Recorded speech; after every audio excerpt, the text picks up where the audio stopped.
Well, hello there, and welcome to this week's broadcast. I am Anne La Follette, a surface pattern designer, online educator, and creative entrepreneur.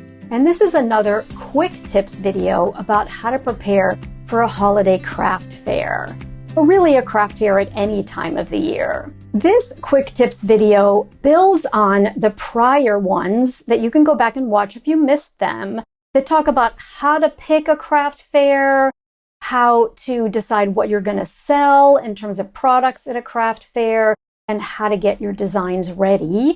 And this week, we are going to tackle inventory, which means what are you going to actually pre-purchase that has your designs on it that you'll then resell at the craft fair itself.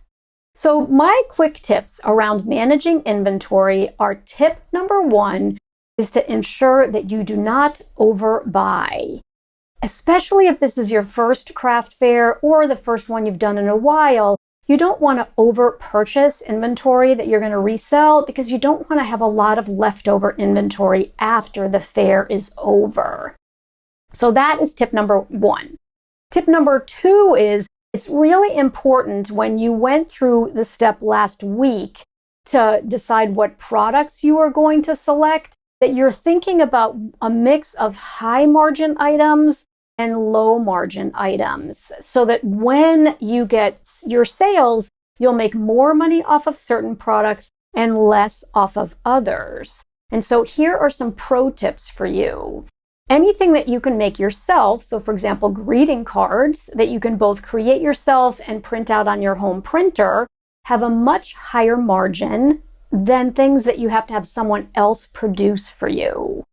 Now, something like wrapping paper, you can have someone produce for you, but you can mark it up and then also have a really nice margin on it. Other items that you have to actually purchase in small quantities through something like a print-on-demand source. Of course, I always recommend that you buy those items when they're on sale so that you can help manage your margin a little bit better. And for those of you who have never heard the word margin before, I, of course, come from 35 years in retail, so it's kind of second nature to me, but margin is the difference between what you had to pay to make your item and what you sold it for. And so a super easy example, if it costs you $1 to make a greeting card and you sell that card for $1.50, you made 50 cents. So that was tip number two, is to make sure that you're really thinking about the mix. And then tip number three is really, I want to share two of my favorite resources with you. In fact, let's make it three. The first one is Society6, because you can set up your own shop on Society6, purchase some of your own inventory, and you get a designer discount. And Society6 will run a lot of sales, so you can also purchase when things are on sale, again, so that you can manage that margin.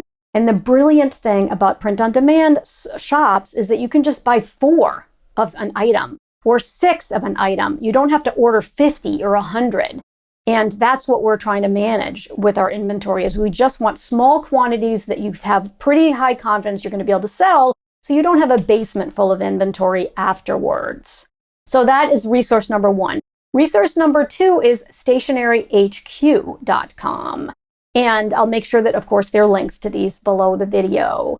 But Stationery HQ has a variety of different products, including wrapping paper, very high quality, and that's where I get all of my wrapping paper produced. Very easy to set yourself up there, and so that's my second resource for you. And then the third resource is actually one for beautiful tissue paper, and it's called noissue.co.